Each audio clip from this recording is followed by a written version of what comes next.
자, 안녕하십니까. 오토다이리 오종훈입니다. 국내 상용밴 시장이 그동안 무풍지대였죠. 이제 거센 바람이 불고 있습니다. 바로 르노 마스터가 국내에 등장하면서 국내 상용밴 시장이 이제 판도가 흔들리게 됐습니다.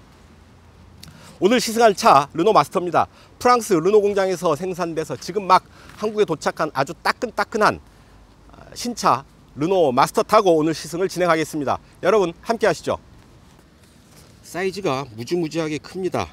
마스터 L 기준 길이가 5550mm, 너비가 2020mm, 그리고 높이가 무려 2485mm에 달합니다. S 트림도 있죠. S는 길이 5050, 너비 2020, 높이 2350으로 L보다 조금 작습니다. 오늘 시승할 차는 마스터 L로 좀 더 큰 사이즈의 밴을 시승해 보도록 하겠습니다. 대형 그릴을 가지고 있어서 아주 당당한 모습을 보여주고 있고요. 그리고 라디에이터 그릴 한가운데 르노의 다이아몬드 엠블럼이 아주 당당하게 자리하고 있습니다.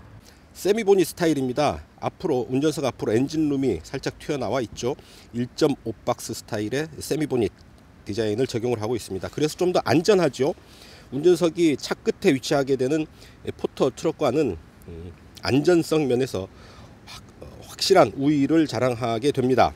어떤 효율성만 추구하는 1톤 상용차 시장에 이제 안전 개념을 도입을 하면서 운전자들의 어떤 그 안전 면에서도 진일보한 그런 문화를 도입하게 될 것으로 기대됩니다. 사람이 실내에 들어서서도 똑바로 서도 머리 위로 높이가 남습니다. 아주 큰 높이를 자랑하고 있는데요. 적재함의 높이가 1940mm에 달합니다. 실내는 이런 철제 골조로 되어 있고요. 옆으로 보면 슬라이딩 도어를 열어서 옆으로도 타고 짐을 수납을 할 수가 있게 되는 거죠. 아주 당당한 크기의 실내를 자랑하고 있습니다. 자, 리어 컨비네이션 램프는 이렇게 세로로 배치를 하고 있고요. 트윈 스윙 도어는 가운데로 정렬이 돼서 단정하게 마무리를 하고 있습니다. 적재 중량 1200kg 이렇게 표시되어 있고요. 네, 다 완전히 열 수가 있고요. 270도로 완전히 문을 열 수가 있습니다. 보면 이런 모습이고요. 상면고 지상에서 차 바닥까지 높이가 약 545mm에 불과합니다. 그래서 이렇게 편하게 한 걸음에 실내로 들어설 수가 있고요. 철제 골조가 그냥 다 그대로 드러나 있죠. 이런 골조의 틈새들을 이용해서 실내를 아주 다양하게 구성을 할 수가 있게 되는 겁니다. 뭐 진열대를 넣을 수도 있고요. 이런 그 그물 네트를 넣어서 공구들을 걸어 놓을 수도 있는 거고요. 아니면 카페처럼 주방을 여기서 꾸며서 이동식 카페로 사용을 할 수도 있고, 아니면 뭐 침대 하나 갖다 놓고 누워서 쉴 수 있는 그런 공간으로 꾸밀 수도 있습니다.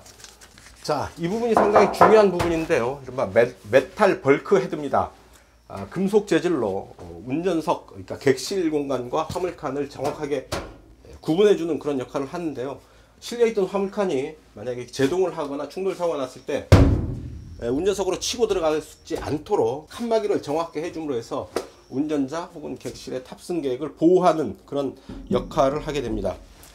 자, 바닥에 보면 이런 그 고리들이 있어서 화물을 정확하게 고박할 수 있는, 묶어 놓을 수 있는 그런 고리들도 되어 있고요. 이런 바닥은 레진 우드 플로어를 적용을 했습니다. 그리고 측면에는 하드보드 카고 라이닝을 적용을 해서 벽을 보호할 수 있도록 이렇게 적용을 하고 있습니다. 자, 또 하나 이제 측면 도어입니다. 측면을 이렇게 이제 열 수가 있는 거죠. 이런 정도로 아주 1m가 넘는 넓이로 이 도어가 열립니다. 그래서 어떻습니까? 아주 그 넓은 공간을 가진 화물변으로서 화물을 싣고 움직이는 화물차로서의 역할은 물론이고요. 이런 공간을 아주 특별하게 꾸며서 좀 더 나만의 개성을 담아내는 특수한 차로 개조하기에도 참 좋은 차가 아닌가 싶습니다. 르노 마스터의 어떤 그 경쟁력, 어떤 강점이 바로 이 화물칸에서 좀 더 도드라지게 돋보입니다. 자, 이렇게 어두운 실내에서 문을 열면 화창한 바깥으로 나가는 물이 이렇게 열립니다. 제 생각 같아서는 여기 그냥 침낭을 깔고 여기서 한숨 자도 좋지 않을까 싶습니다. 그냥 움직이는 것 자체로, 이런 공간이 움직이는 것 자체로 어떤 아주 최소한의 캠핑카의 구실을 제대로 하지 않을까 싶습니다. 그냥 깔아서 한숨 자고 싶은데요. 이래야죠. 자, 컨티넨탈 타이어를 적용을 하고 있습니다. 아주 프리미엄 고급 타이어죠. 상용차에 적용되기는 조금 아깝지 않나 싶을 정도로 고급 타이어를 적용을 했고요. 타이어 사이즈는 225, 651, 16 사이즈를 적용을 했습니다. 사이드월이 제법 높죠. 65 시리즈입니다. 그리고 스틸 휠을 적용을 하고 있는데요. 스틸 휠에 휠캡을 씌웠습니다. 자, 이렇게 그냥 하면 뭐 휠에 녹도 좀 피어 있군요. 뭐 이런 부분도 거칠게 보이는데, 이렇게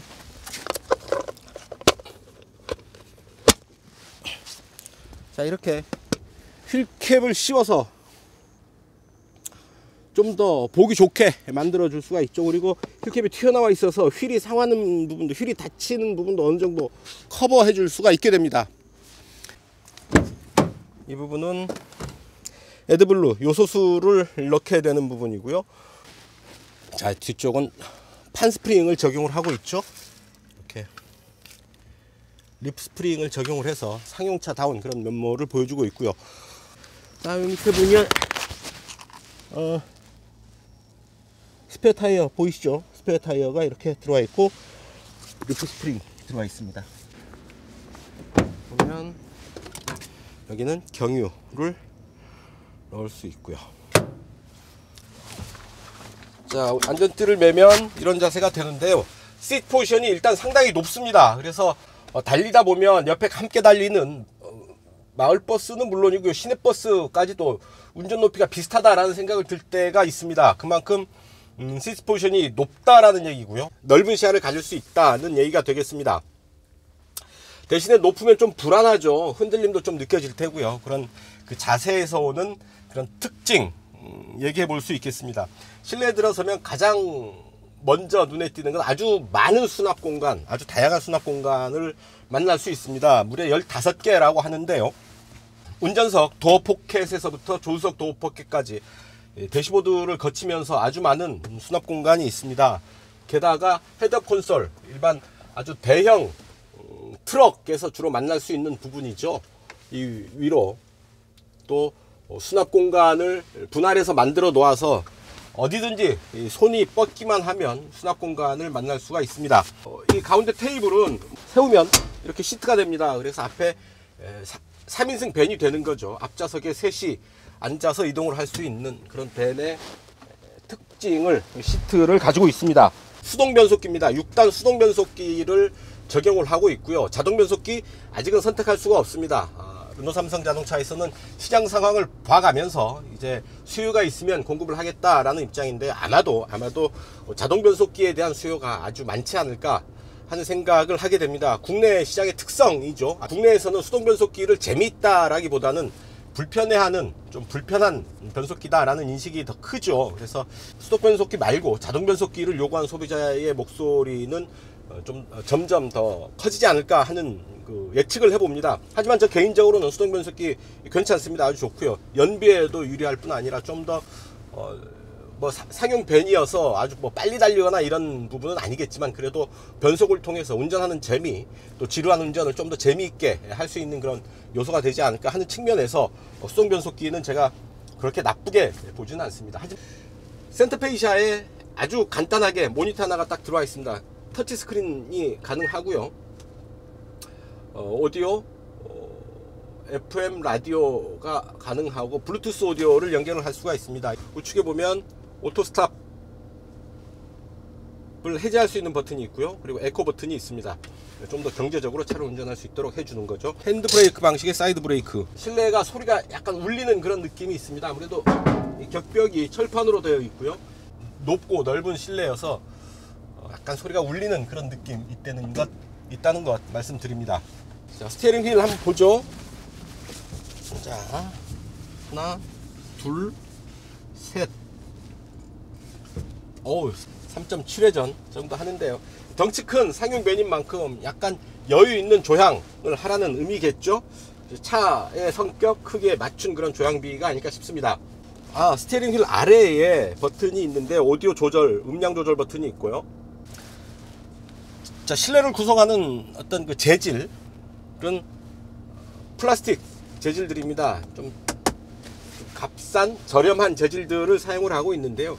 이 차 고급 세단, 고급 승용차가 아니죠. 아주 합리적인 그 기능적인 면을 가장 큰 미덕으로 치는 상용밴입니다. 화물밴이죠. 뒤에 화물을 싣고 움직이는 만큼 그렇게 어떤 그 럭셔리한 고급스러운 그런 인테리어와는 거리가 먼 차입니다. 내구성이 있는 저렴한 소재를 사용하는 게 이 차에는 맞는 그런 그 상품 구성이다라는 말씀 드리겠습니다. 이제 실내 구성으로만 놓고 본다면 어떤 그 대형 트럭 같은 그런 느낌을 받게 됩니다. 높이도 높이고요. 이를테면 이렇게 가운데로 이렇게 이동을 할 수가 있는 거죠.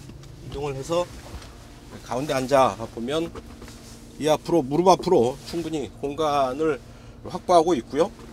조수석이야말로 뭐 더 얘기해서 뭐 하겠습니까? 그냥 이런 정도 편하게 앉아서 이동을 할 수가 있는 거죠. 자, 이제 출발하겠습니다. 아주 덩치가 커서 운전하기가 상당히 조심스럽습니다. 특히나 차 폭이 2.2m에 이르죠. 상당히 넓은 폭을 가지고 있어서 방향 전환할 때 상당히 이제 뒷부분 그리고 뒷타이어 부분이 걸리지 않을까 상당히 조심스럽게 운전을 하게 됩니다. 자, 시프트업 가이드를 해주죠. 변속 시점을 이제 변속해라 라는 것을 계기판을 통해서 알려주는 그런 기능도 있습니다. 자, 이렇게 좁게 회전할 때는 상당히 큰 공간을 필요로 하기 때문에 상당히 조심스럽습니다. 자, 이렇게 시동 꺼지는 상황을 상당히 두려워하죠. 운전자들이 수동 변속기를 몰 때는 시동 꺼짐에 상당히 예민하게 됩니다. 상당히 오랜만에 수동 변속기를 운전을 하는데요. 괜찮네요. 금방 이제 적응을 하게 됩니다. 그리고 언덕길에서 상당히 이제 예민해지는데요. 뒤로 밀릴까봐. 언덕길 밀림 방지 장치를 채택을 하고 있어서 약 1, 2초 아주 잠깐 동안 차가 뒤로 밀리지 않도록 잡아주는 그런 기능이 있습니다. 그래서 마음 편하게 재출발을 하면 됩니다. 너무 그렇게 이제 걱정할 필요는 없다라는 얘기죠. 그래도 굳이 그렇게 걱정이 된다고 하면 비상시거나 아주 급박한 경우에는 사이드 브레이크를 이용을 해서 언덕길 재출발하면 되니까 말이죠. 수동 변속기에 대해서 너무 그렇게 거부감을 갖지는 않아도 되겠다라는 말씀 드립니다. 스티어링 휠이 좀 크고 상용차를 운전한다라는 그런 느낌이 있네요. 리프 스프링이죠. 판 스프링을 뒤에 적용을 해서 뒷 서스펜션의 느낌은 아무래도 좀 튄다 그런 느낌을 주네요. 과속방지 턱을 지나가나 할 때 특히 뒷부분이 통통 튀는 그런 느낌을 받게 됩니다. 하지만 승용차가 아니죠. 이 차 이제 화물 운반을 목적으로 하는 상용 밴이니만큼 적당한 그 무게를 가지고 화물을 실었을 때의 반응 느낌은 그렇게 나쁘지 않을 듯 합니다. 눌러주는 화물이 차체를 눌러주는 그런 효과도 기대할 수 있겠다라는 얘기죠.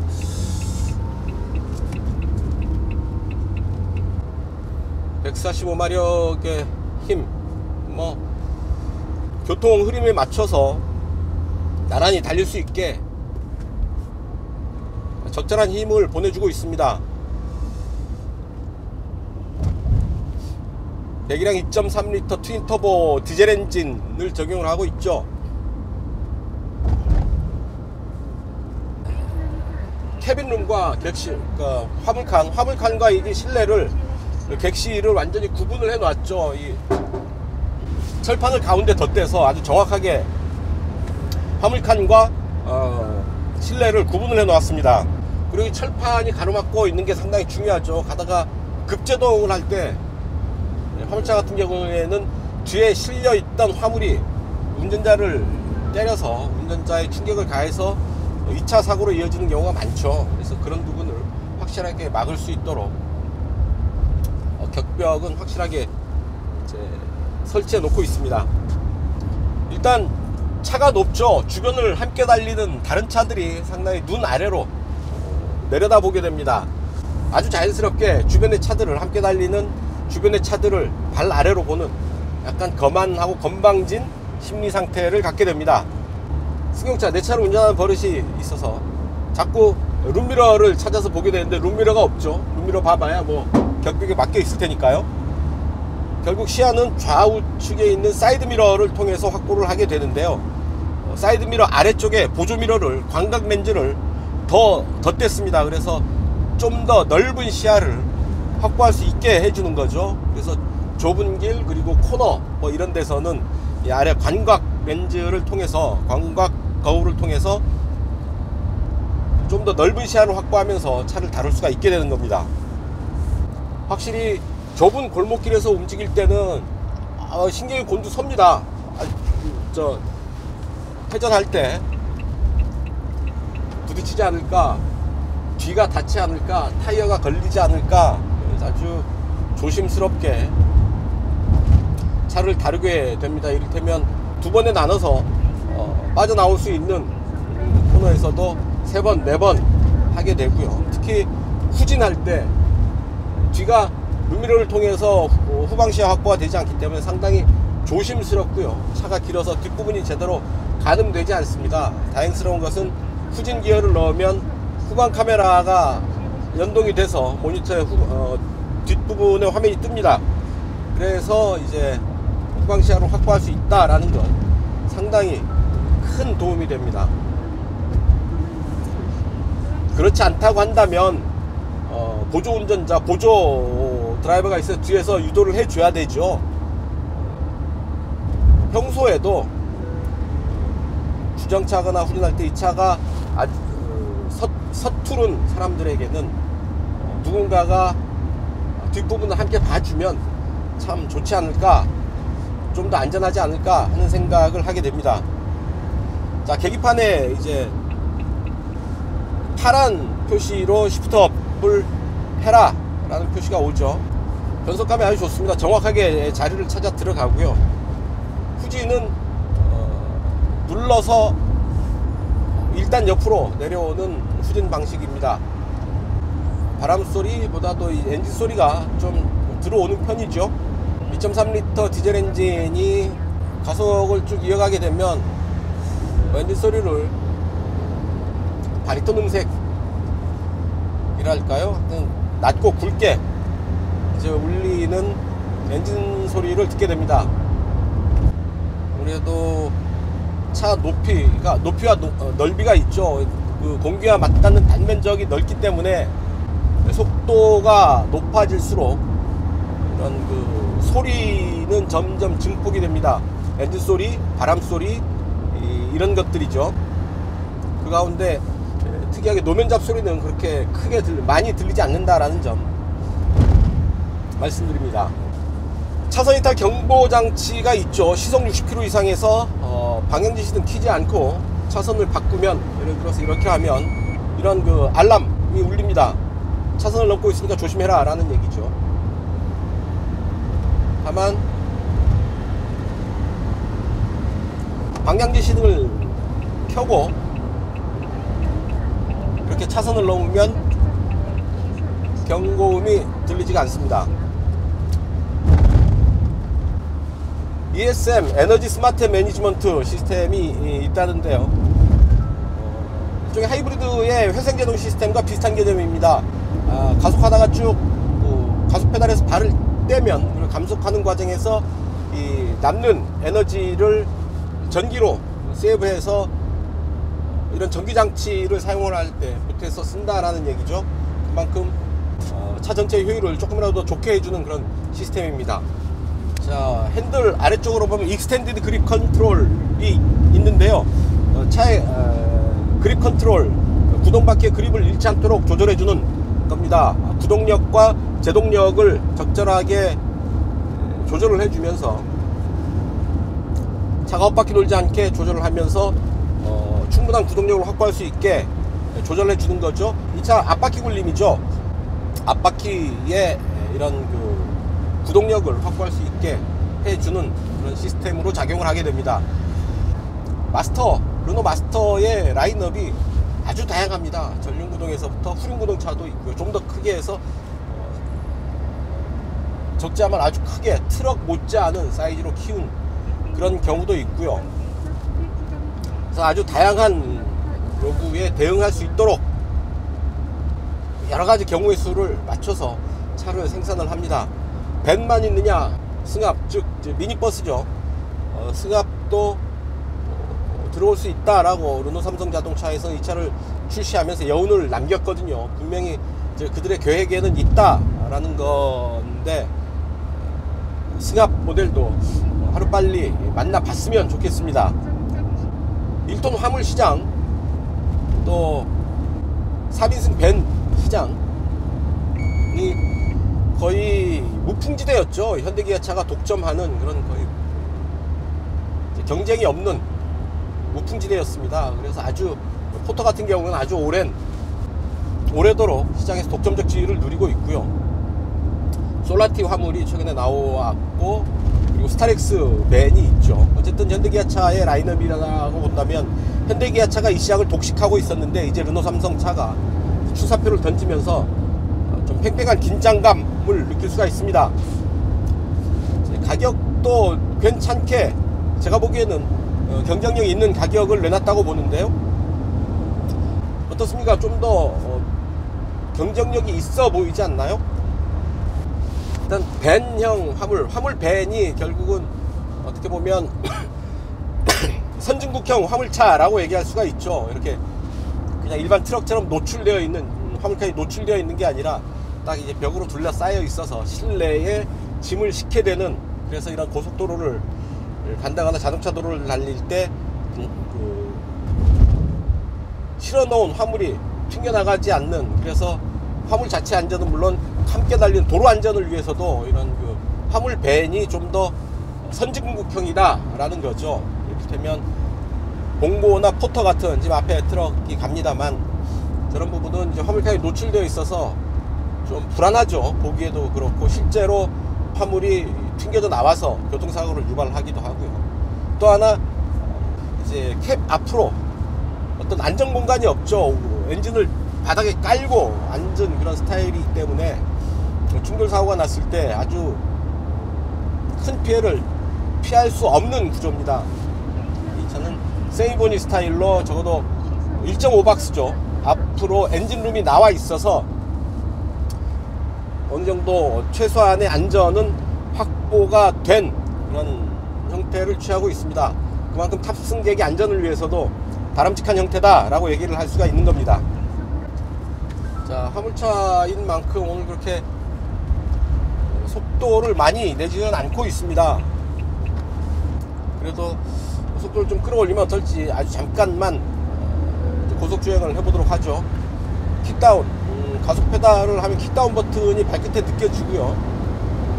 하지만 이 차를 타고 빨리 달리는 건 그렇게 권하고 싶지는 않습니다. 차가 높고 특히나 화물까지 실려 있다고 한다면 천천히 움직이는 게 바람직한 일이죠.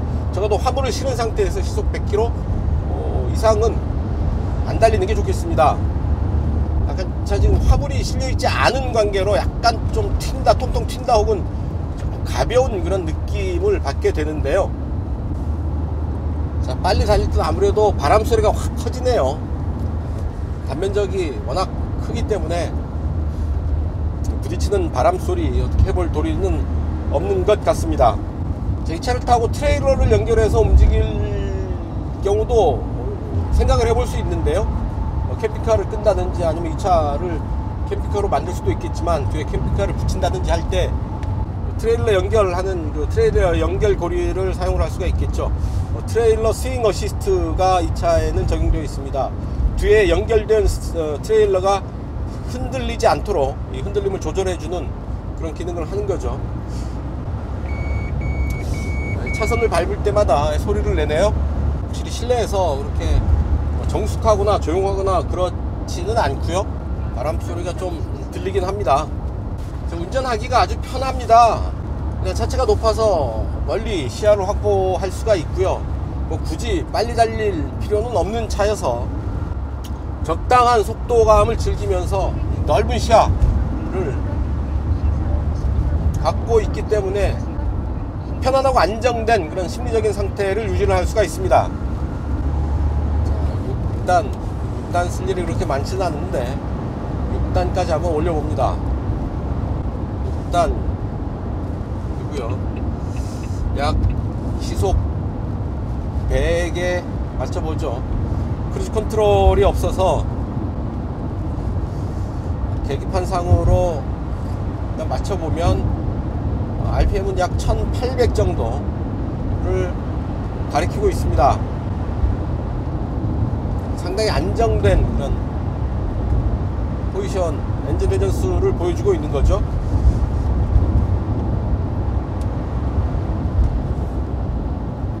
역시 그래야죠. 제동을 좀 해보는데요,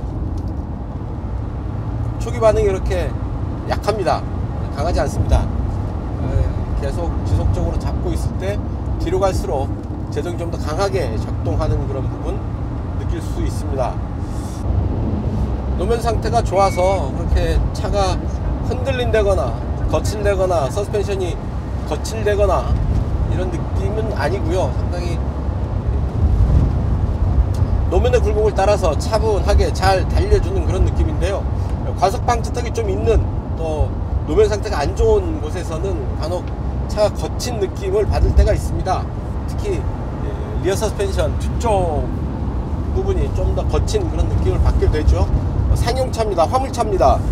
당연한 반응이 아닐까 싶은데요, 화물을 싣게 된다면 조금 더 그런 부분이 개선되지 않을까 하는 생각도 하게 됩니다. 아무래도 누르는, 화물이 실려서 차체를 좀 지그시 누르는 그런 상황이 된다면 차체의 반응도 좀 더 덜 튀는 그런 상황이 되겠죠. 그래서 이 차의 연비가 10.5 정도 됩니다. 이렇게 큰 덩치를 가지고 10.5리터 정도의 연비를 10.5km 정도의 연비를 보인다. 나름 합리적인 기대에 부응하는 그런 연비 수준이 아닐까 싶습니다. 자, 버스 옆에 이렇게 대봅니다. 대보는데요, 운전석 높이가 다르지 않습니다. 비슷합니다. 속도가 빨라지니까 노면의 굴곡을 타고 넘는 그 반응이 좀 더 커지네요. 진폭이 커지는, 그래서 조금 불안해지는, 불안한 느낌이 증폭되는 그런 느낌입니다. 안전하게 천천히 달리는 게 낫겠죠. 혹시 이런 그 상용밴, 승용 이런 밴형 시장이 유럽에서는 많이 활성화되어 있죠. 뭐 포드의 트랜스포트가 있고요. 스프린터, 벤츠 스프린터 국내에 들어와 있죠. 그리고 최근에는 현대자동차가 솔라티를 또 밴으로 내는 버전도 있고요. 승용도 있고요. 승합도 있고요. 이런 좀 더 어떤 유럽의 밴 문화가 이제 조금씩 한국에 들어오는 게 접목이 되는 게 아닌가 싶습니다. 어떤 그 화물차 시장도 이제 선진국형으로 진화한다 라고 볼 수 있지 않을까 싶은데요. 르노 캉구 같은 경우도 좀 그 기대하는, 국내에 수입되면 어떨까 하는 기대를 갖게 하는 그런 모델이죠. 소형 밴입니다. 소형 화물차고요. 우리의 어떤 그 도로 문화를, 도로에서 보이는 자동차들의 형태를 좀 더 다양화하는데 르노가 일조를 하고 있지 않나 싶습니다. 유럽에 가보신 분들은 아시겠지만 이런 스타일의 차들을 상당히 많이 찾아볼 수가 있습니다. 승합차 같은 경우에는 공항에 가보면 셔틀로 많이 사용하죠. 화물용도 그렇고 승용으로도 많이 사용을 하는 것을 볼 수 있게 됩니다. 마음 같아서는 캠핑카 정도로 꾸며서 화물용으로도 쓰임새 있게 요긴하게 쓸 수 있는 그런 화물칸이지 싶습니다. 르노 삼성 자동차 얘기입니다. 이 차의 커스터마이징을 위해서 국내 업체들과 협업할 준비를 하고 있다. 국내 업체들을 개발하고 있다, 발굴하고 있다 라는 얘기거든요. 물론 필요한 부분은 르노자동차의 본사에서도 이 차의 커스터마이징을 위한 아주 다양한 솔루션과 노하우를 갖고 있기 때문에 마스터를 이용해서 르노 마스터를 이용해서 아주 다양한 형태로 이 차를 커스터마이징 할 수 있다 라는 얘기죠. 그래서 아주 재미있는 그런 모습들이 많이 나오지 않을까, 좀 더 기대를 갖게 됩니다. 자, 확실히 코너를 좀 힘있게 돌아 나가니까 좀 기우는 느낌이 들고요. 좀 더 가속하기에는 많이 심리적으로 부담이 됩니다. 차가 기우는 것보다 이 차의 어떤 크기를 운전자가 알고 있기 때문에 마음 놓고 이제 강하게 코너에서 가속하기는 힘들다라는 얘기죠. 자, 이 차를 타고 코너에서 가속한다? 미친 짓입니다. 그럴 필요 없고요. 편안하게 차의 상태를 보면서 적절한 수준에서 컨트롤하는 게 이 차를 다루는 방법이 아닐까 싶습니다. 자, 좀 타이트한 코너인데요. 빠르게 보다는 좀 안정적으로 돌아 나가도록 하겠습니다. 상용차, 차후가 아주 높은 상용차 아니겠습니까? 그래서 이런 부분을 뭐 스포츠카처럼 몰고 나가는 건 무모한 짓이죠. 지금 한 50에서 60km 정도 사이의 속도인데요, 뭐 크게 차가 기운다는 느낌 없이 그 속도에서도 잘 돌아 나왔습니다. 항상 그 화물차에서는 화물이 실려 있느냐 아니냐가 중요하죠. 차가 움직인다 아주 중요한 포인트가 됩니다. 오늘 뭐 시승이어서 차가 빈차 상태로, 공차 상태로 움직이고 있어서 그렇게 큰 부담은 없습니다. 하지만 차가 화물을 싣고 있다라는 걸 전제로 한다면 이 속도에서도 상당히 운전하는 데는 큰 부담을 느낄 수가 있습니다.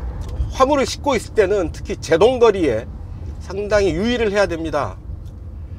빈차, 공차 상태일 때와 화물을 실었을 때 제동거리는 아주 큰 차이를 보이거든요.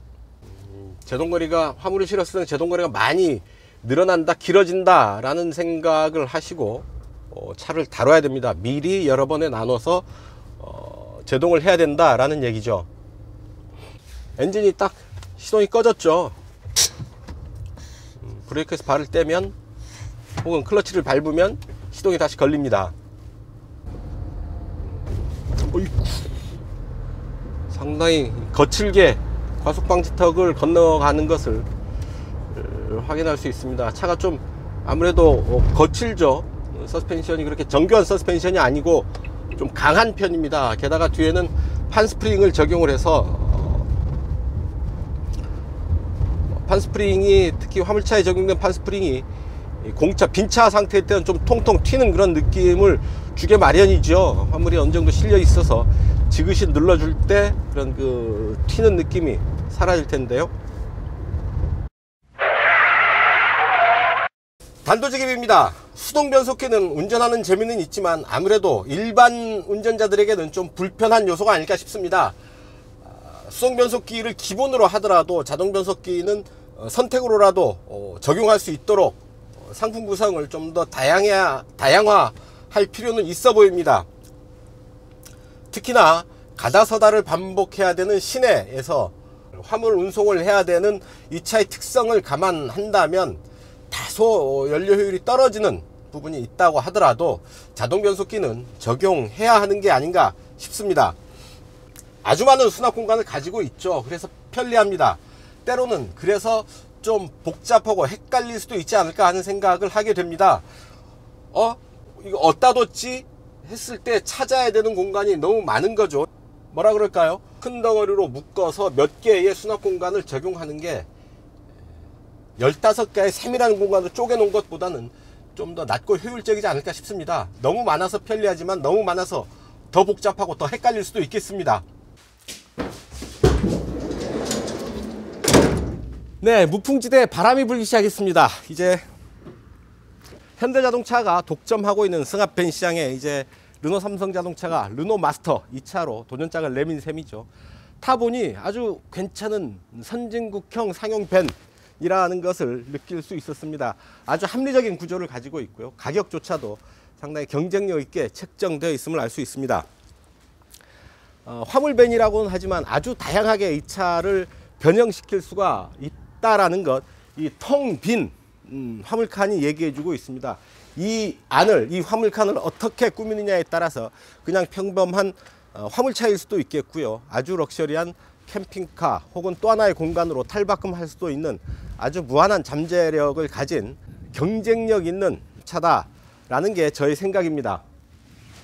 시장이 이제 얘기를 해주겠죠. 소비자들이 현대자동차가 독점하고 있는 승합시장에, 승합밴 시장에 뛰어들어온 이 차가 과연 어느 정도의 평가를 받을지 이제 시장을 둘러볼 차례이기는 합니다.